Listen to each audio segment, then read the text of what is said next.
से आप लोगों के साथ एक छोटा वीडियो शेयर करने के लिए प्रभु ने अगुवाई दी। इसके लिए मैं परमेश्वर का धन्यवाद करता हूँ। और एक बार फिर से आज प्रभु ने मेरे मन में डाला कि लैंड खाली। इसके पहले हम लोगों ने एक एस वेडनेसडे और प्लस लैंड दोनों के बारे में देखा था, पर आज प्रभु ने अगुवाई दी कि हम खाली लैंड के बारे में बात करें। ये लैंड भी एज वेडनेसडे की तरह, राख बुधवार की तरह, ये भी 4th सेंचुरी में, 4वीं सेंचुरी में इसका आरंभ हुआ। किसी को भी इसकी पूर्ण जानकारी नहीं है कि पहला बंदा कौन था जो इसको ऑफिशियली रिकमेंड किया। इसकी कोई जानकारी नहीं है। बाइबल तो इसके बारे में बोलती ही नहीं, पर किसने पहला वो बंदा था जो ऐसा करने के लिए बताया, उसके बारे में भी कोई जानकारी नहीं है। इतिहास इसको नहीं बदलाता। ये कहते हैं कि ये रोमन कैथोलिक चर्च के द्वारा आया, और जो नाइसिया का जो ये टीम बनाया गया था चर्च की डॉक्ट्रिन को स्टैब्लिश करने के लिए, चर्च ऑफ नाइसिया के द्वारा इसको 40 डे के उपवास को ठहराया गया। अगर ये कैथलिक के द्वारा आया है तो हमको लैंड कैथलिक से सीखना चाहिए। तो 4वीं शताब्दी में जब कैथलिकों के द्वारा इसको मान्यता दी गई या आगे बढ़ाया गया, तो उन लोगों का ये मकसद था कि प्रभु यीशु मसीह को उनके बलिदान के लिए श्रद्धांजलि अर्पित करे, कि वो इतनी पीड़ादायक मृत्यु को हमारे लिए सहे। इसलिए हम अपनी श्रद्धांजलि हम उनको प्रकट करना चाहते हैं, उनको देना चाहते हैं। मान लीजिए अगर यीशु मसीह नहीं मरता तो मेरा और आपका तो उद्धार ही नहीं होता। We call it Good Friday. हम इसे शुभ शुक्रवार के रूप में पुकारते हैं, जिस दिन हम ये कहते हैं कि प्रभु यीशु मसीह मरा। It's not a black Friday. हम इसे काला शुक्रवार के रूप में नहीं, परंतु गुड फ्राइडे के रूप में इसको बुलाते हैं, क्योंकि यीशु मसीह आया ही इसलिए था कि वो मृत्यु को मेरे और आपके लिए अपने ऊपर ले ले। हमारी और आपकी मृत्यु को अपने ऊपर लेने के लिए आया था। आज मेरे और आपको उसके लिए दुख मनाने की आवश्यकता नहीं कि वो इतना दुख क्यों उठाया, इतना सफ़र क्यों किया। अगर वो थोड़ा दुख उठाता तो वो बाइबल की बातें पूरी नहीं होती। यशाया नबी की पुस्तक में करीब 600 साल पहले इस घटना के यशाया ने 53वें अध्याय में पूरी बातें लिखकर बता दी थी। उसके 52 अध्याय के आखिरी में उसने ये भी कह दिया था कि वो इतना क्रूप हो गया कि उसकी सुंदरता मनुष्य की सी नहीं दिखाई देती थी। वो एक हड्डी का कंकाल बनेगा। ये भविष्यवाणी पहले से उसके लिए की गई थी। और प्रकाशित वाक्य कहता है परमेश्वर का मेमना जो जगत की उत्पत्ति से हमारे लिए वध हुआ, जगत की उत्पत्ति से। तो यीशु मसीह की ये दर्दनाक मृत्यु परमेश्वर की ओर से बनाई गई योजना थी मानव जाति के उद्धार के लिए, ताकि इस बलिदान के द्वारा, वो कार्यों के द्वारा मिलने वाले उद्धार की प्रथा को बंद करके विश्वास के द्वारा मिलने वाले उद्धार का आरंभ कर सके। यीशु मसीह के आने से पहले लोग उस तरफ देख रहे थे, है ना। ओल्ड टेस्टमेंट के लिए लोगों के लिए क्रॉस फ्यूचर के लिए था, और न्यू टेस्टमेंट के अब के लोगों के लिए क्रॉस बैकवर्ड है, पीछे की ओर से। हम फ्यूचर की ओर नहीं देखते। पौलुस कहता है जब मसीह क्रूस पे मारा गया तो मैं भी उसके साथ मारा गया, अतः उसकी मृत्यु मेरी मृत्यु है। तो बाइबल में कभी भी यीशु के मृत्यु के लिए दुख नहीं मनाया गया। तो ये इस तरीके से आरंभ हुआ उसको श्रद्धांजलि देने के लिए। दूसरी बात और ये हुआ कि रोमन कैथोलिक इसे पश्चाताप के रूप में, है ना, पश्चाताप के रूप में साल्वेशन प्राप्त करने के लिए ये किया जाता है। नंबर 3, ऐश वेडनेसडे से ये उपवास चालू होता है और 40 दिन तक ईस्टर संडे के ये ख़त्म होता है, ईस्टर संडे के ये ख़त्म होता है। तो ऐश वेडनेसडे से या राख के बुधवार से आरंभ होके ईस्टर संडे पे ये ख़त्म होता है और ये 40 दिन तक उपवास काल कहा जाता है। अगर उर्दू में कहें तो इसे रोजे की तारीखें कहा जाता है, रोजे, 40 दिन का रोज़ा। और मैं कई वीडियोस को देखकर ये सुन रहा था जहाँ पर इसे बड़ी मान्यता है दूसरों से कंपेयर करके। हम किसी से कम नहीं, दूसरे रोज़ा रखते हैं तो हम भी रोज़ा रखते हैं, वे भी उपवास रखते हैं तो हम भी उपवास रखते हैं। और ये बहुत सारी चीज़ें जो है ना, ये मूवी वाले लोगों ने एक्टिंग कर करके हमारे ऊपर डाल दिया। आप देखे होंगे अमिताभ बच्चन मंदिर में पहुंच जाते थे, हाथ में ये लगा लुगी के, है ना, और हाथ में जल रहा है, आप जब तक मेरा उत्तर नहीं दोगे ये जलते रहेगा, और भगवान को भी पिघल के उसको उत्तर देने के लिए। तो लोगों को लगा ऐसा कुछ हकीकत है। कभी आज तक अपने जीवन काल में ऐसी पूजा उन्होंने नहीं की, पर पिक्चरों में ये आपको दिखाया गया और कई बार लोग इसको लिटरली ले लिए और अपने हाथ में आग जला लिए। कई लोग सुसाइडल इसमें आ गए।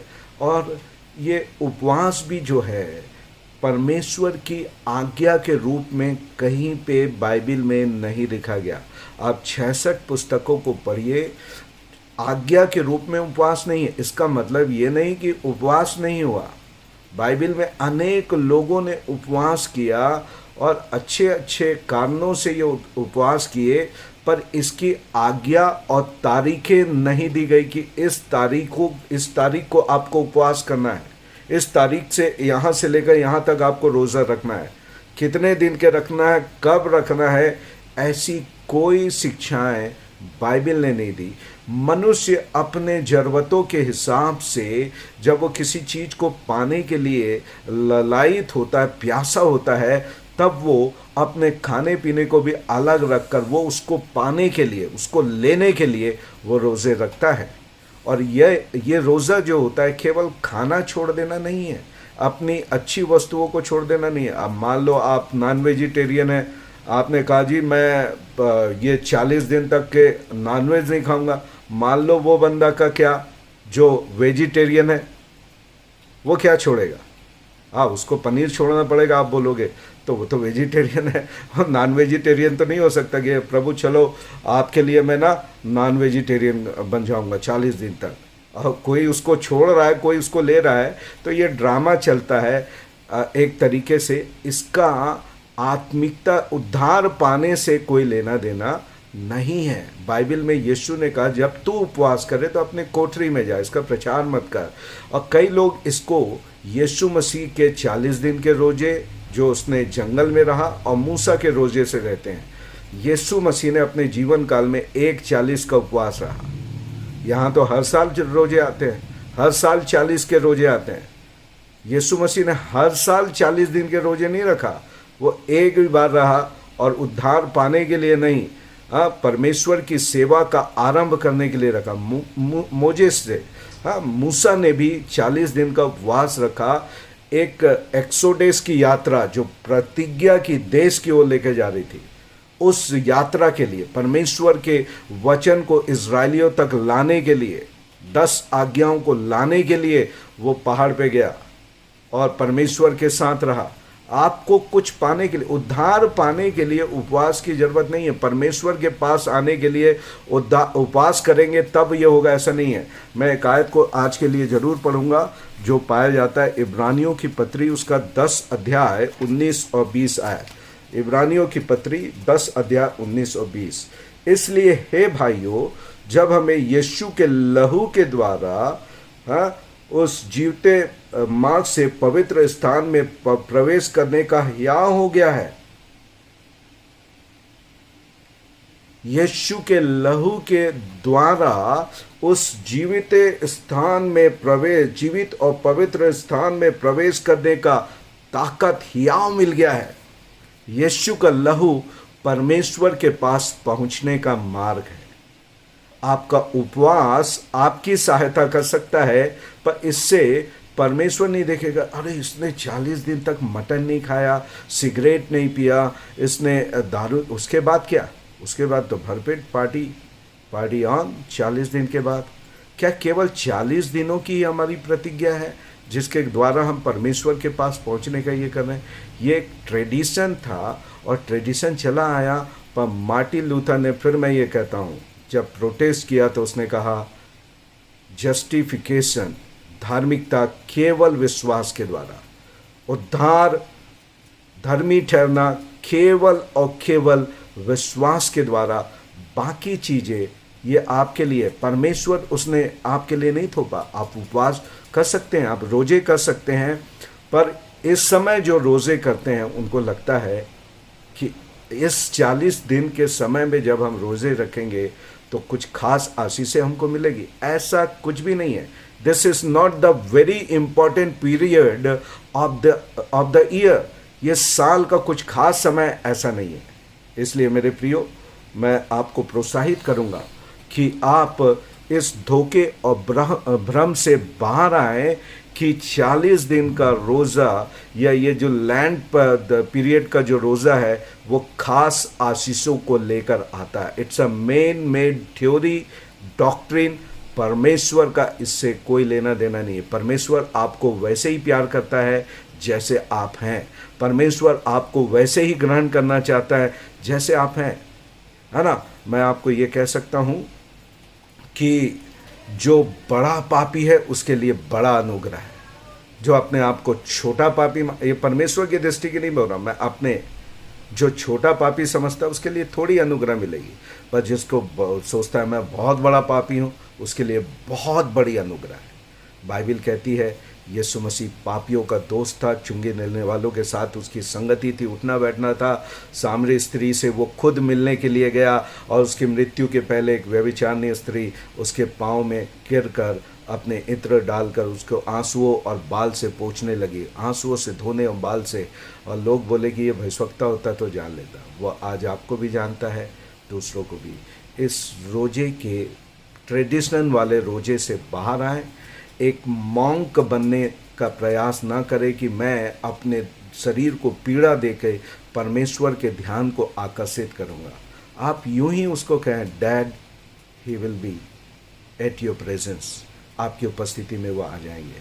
आप जहाँ भी हैं, जैसे भी हैं, परमेश्वर आपको वैसे ही प्यार करता है।